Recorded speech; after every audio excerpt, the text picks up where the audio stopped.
Got a 2007 Toyota Prius, and we got 237,000 miles on it. And people say, oh, Toyota Priuses don't use brakes. Well, yeah, they do. Let's listen to this one.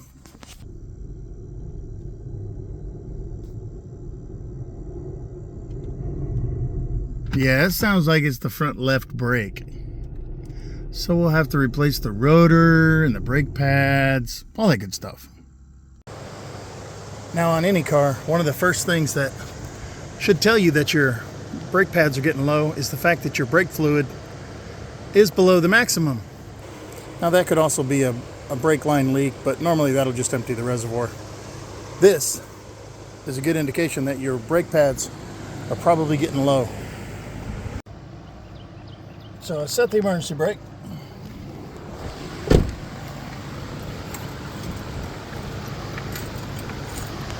Got my mosquito fan going. Mosquitoes can't fly that fast. Plus it's going to be a hot day.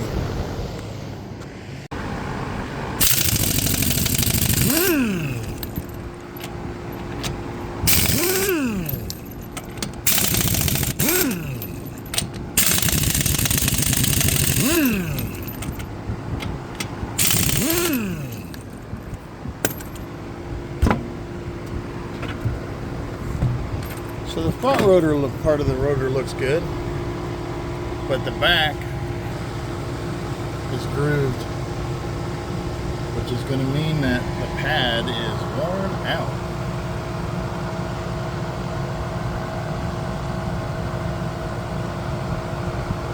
There's the outer pad. So we're going to do both sides, replace this rotor with the used one that we just happen to have off a parts car in the back.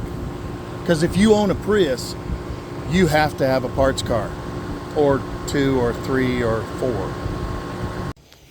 So I've gotten tired of carrying my toolbox everywhere and coming back and getting tools. So our tools are on the dolly system.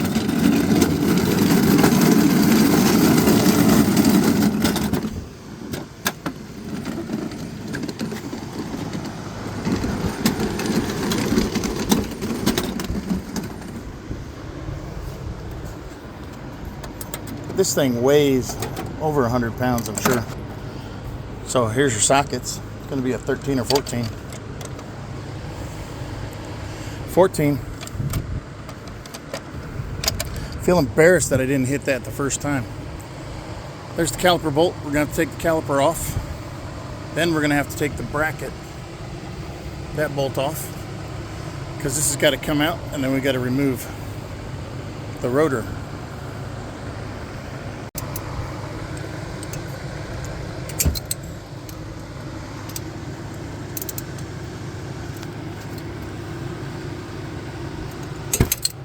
Whee!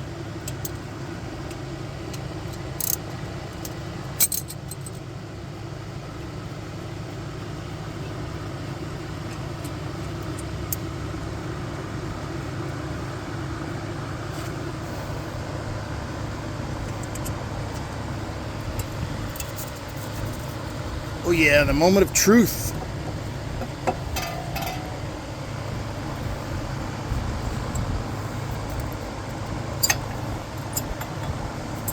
So the front pad still got plenty of life. The back pad is gone.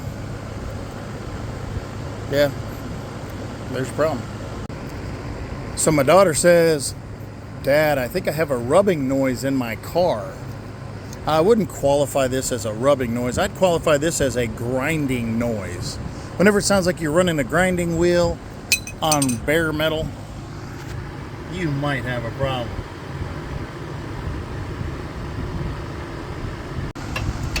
Not for that pesky.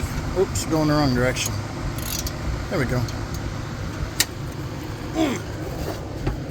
Yo, mama.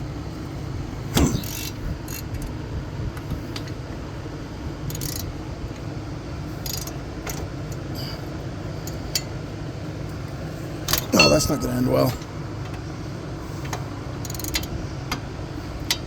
Don't have the right angle on that. So we're going to find us a 17 millimeter.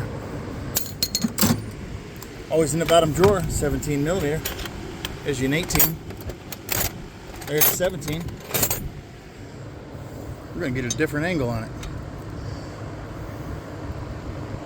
And then, I'm going to use the old cheater.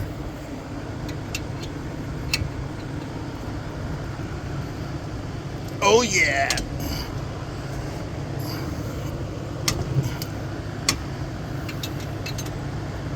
Now we got a choke up on it. There we go.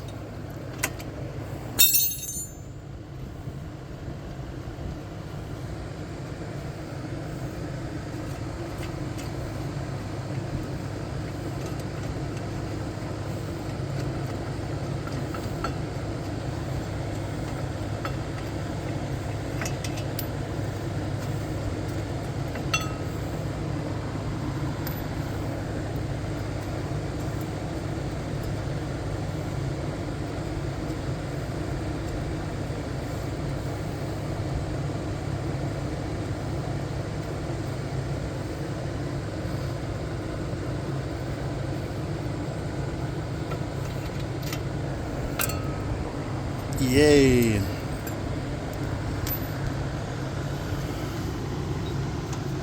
Now we're going to get the sledgehammer. Smack that thing. Give it a little love tap. See how serious it is about being on there. Don't let this fall. Get a bungee cord. Hook that up to the top here somewhere. Oh yeah, that's nice.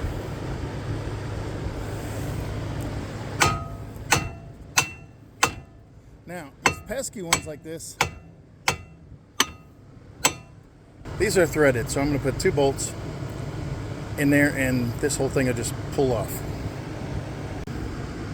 I know, it's not a snap-on, and would a snap-on have done this?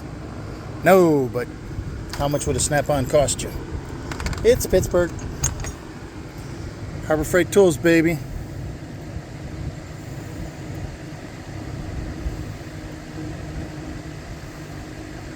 Okay, that one obviously is the wrong thread size.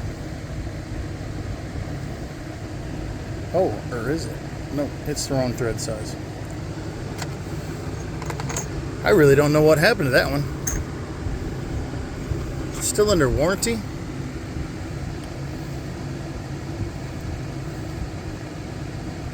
So that one didn't work either. I know one of these does.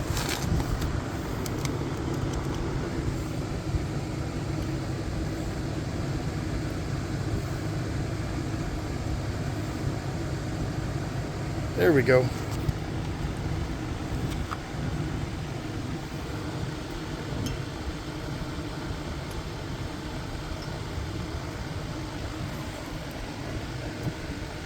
That's tight.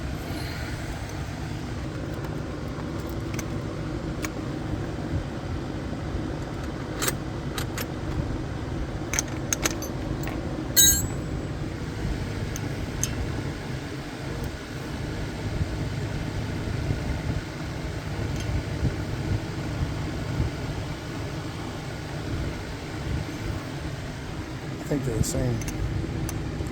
Maybe not.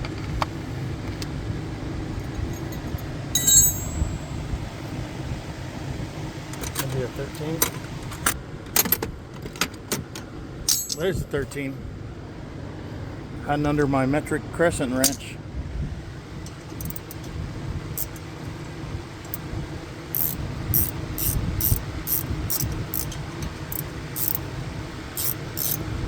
Oh, I can feel it. It's already working.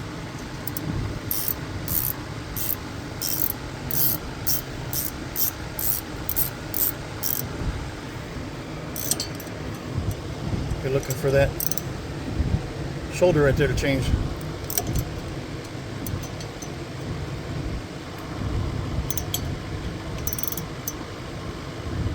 Oh, you heard the pop.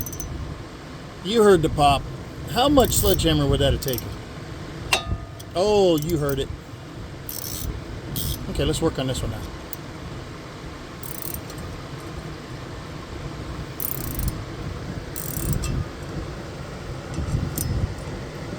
Those pesky rotors. Oh, that's off.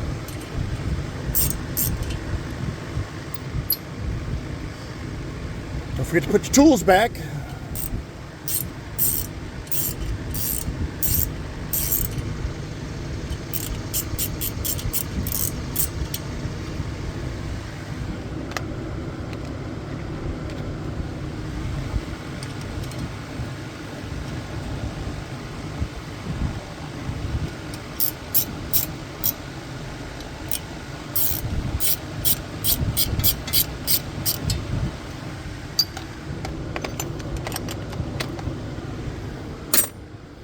Put my metric adjustable wrench back. Oh, buddy. Yeah.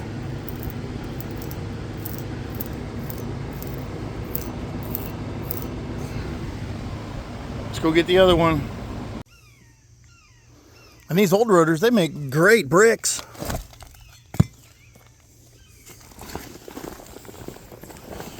Let's check my mouse traps.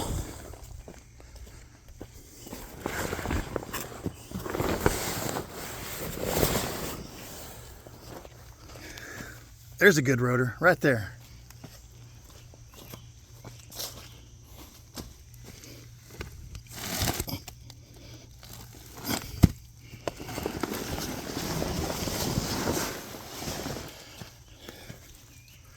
And that's a good rotor.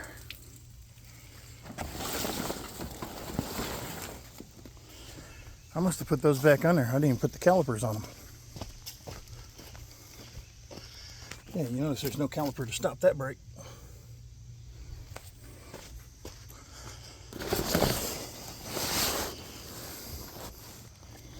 Let's see if the mousetrap got anything. Nope. But he did not. He did not take the bait. Yeah, I should have stuck another trap in there. I really thought he was going to go for that one because he's making that mess right there. Oh my, look at that. Free stuff. It is the simple things in life. Delicious.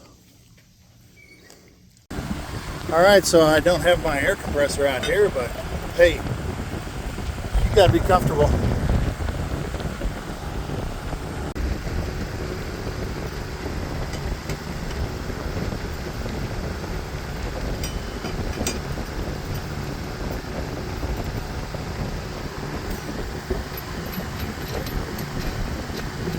Of course the tire is going to go back on with the old rotor. I think I had to put these on because for spacing. I don't know. I didn't have any pass-through nuts.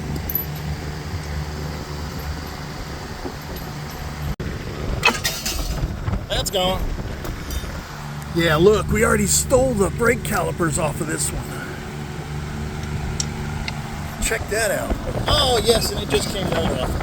And look, it's shiny.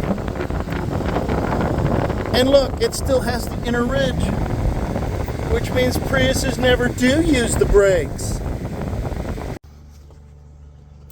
So, in case you ever wanted to know, cabin air filter is a mouse catch-all. You will end up with all kinds of fuzzy nests in this thing. If you ever leave a Prius parked, Gen 1 or Gen 2, for too long, they will climb up under the wheel well and get right into your ductwork. So let's see if that yields anything. I've caught probably 30 mice in these crazy cars. And you'll notice that this ancient fan is still working. But what was the weakest link of it? It was the switch. So if you just jump or bypass the switch right to the fan motor, you have one setting, high, but guess what? It works. And here's the on-off switch. And yes, rotors end up meeting their demise.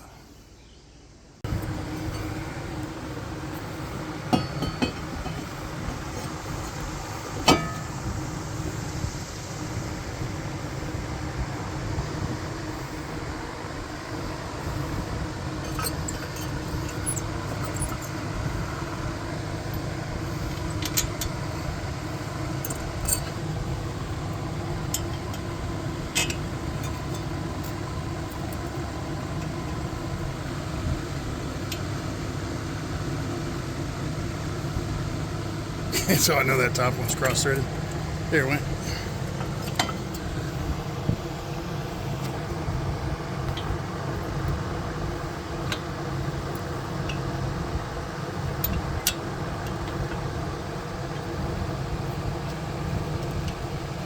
Yeah, don't cross-thread anything. Always make sure you can turn it in by hand. Here's my little helper. He was trying to unscrew a nut just a minute ago. Kill it, Fido. That's a tough nut.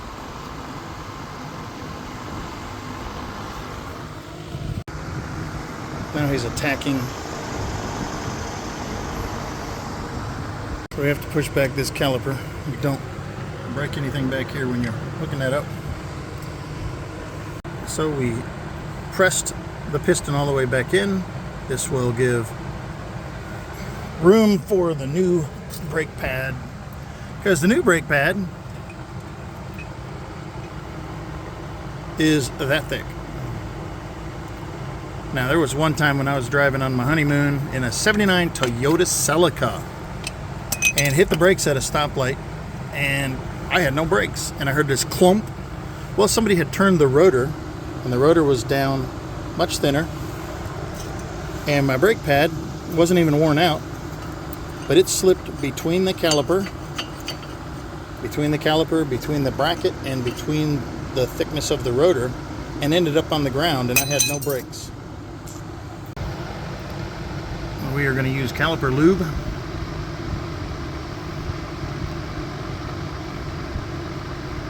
You want to put some here. You want to put some here and here. This is a silicone, and it helps the brake pad slide back and forth, because what happens is when you hear a squeaking or a squealing, a lot of times it's your brake pad just moving ever so slightly and chirping, but you don't hear it as a chirp, you hear it as a solid squeal because of the frequency at which it's frequencing.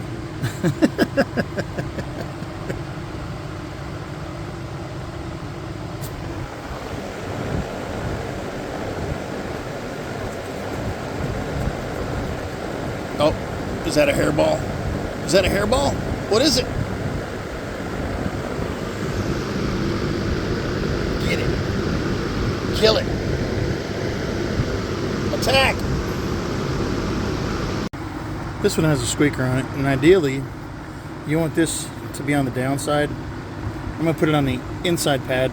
Sometimes you put it on the outside pad, but you want this to squeak when it's being hit by the rotor.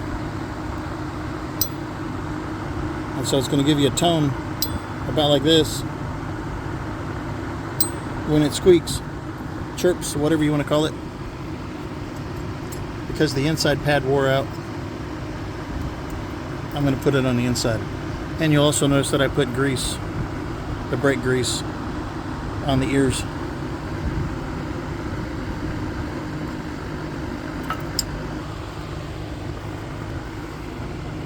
I'll put that in there. And then you want to slide it in there. That's basically what you're going to do with the back one. There we go. Now the back one, because of that, oh, the tab's gone on that one. It's not gone, it's just folded up. It's not gone, it's just folded up.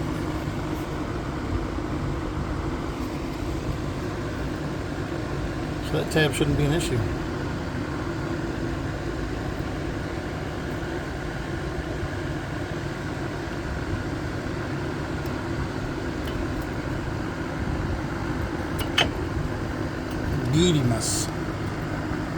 And look at the bevel. That means those are brand new.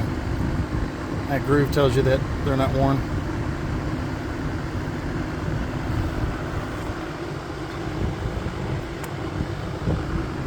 Now, because I pushed that piston all the way back, this should slide straight on.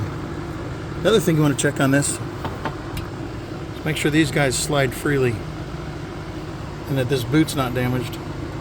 See how that slides freely, and it also sucks so the boot's intact. It needs to be pushed all the way in because we got new pads, so the new pads definitely different thickness of the old ones.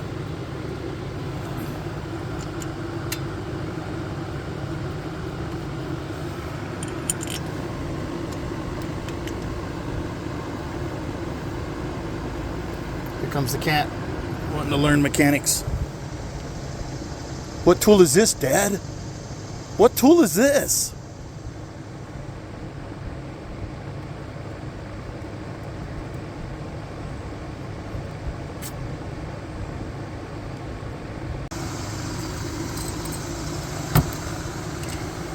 Don't forget to tighten your caliper bolts.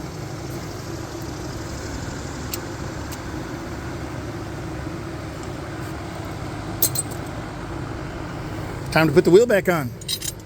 Then we're going to do the other side just for symmetry.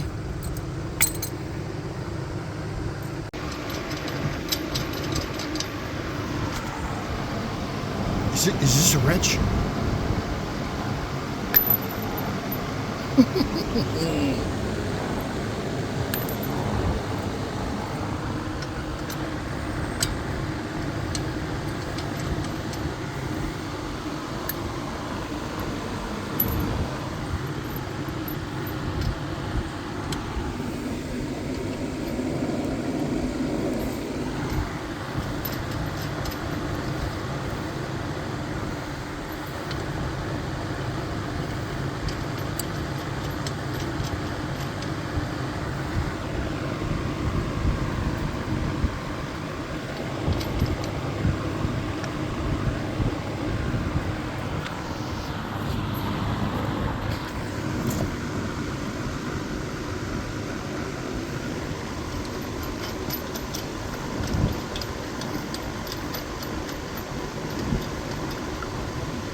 Now, don't think I'm doing anything crazy here, but I'm putting this on 1, as they'd say in Star Trek, set your phasers to stun.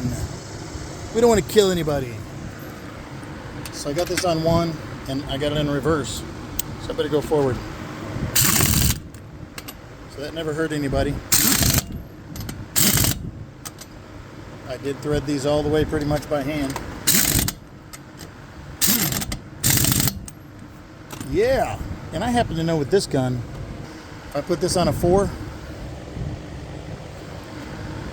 I can press this trigger and count to 3 real quick, and it won't even get to 100 foot-pounds.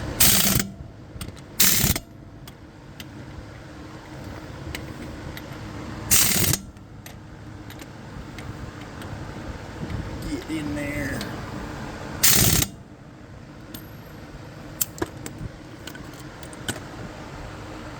So you'll notice when I push that piston back in, look how far up that went.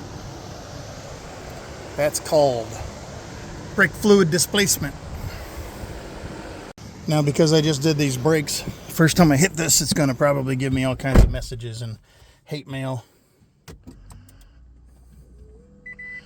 Okay, so I'm pushing my foot on the brake a couple of times to make sure that it goes up. Now, this car may also have a... Oh, I set the emergency brake.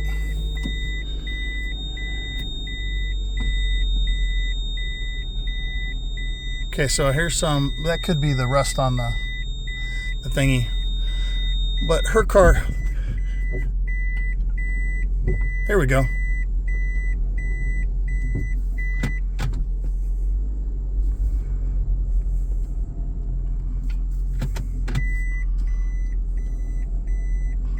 So I'm going to do the other one after she gets back.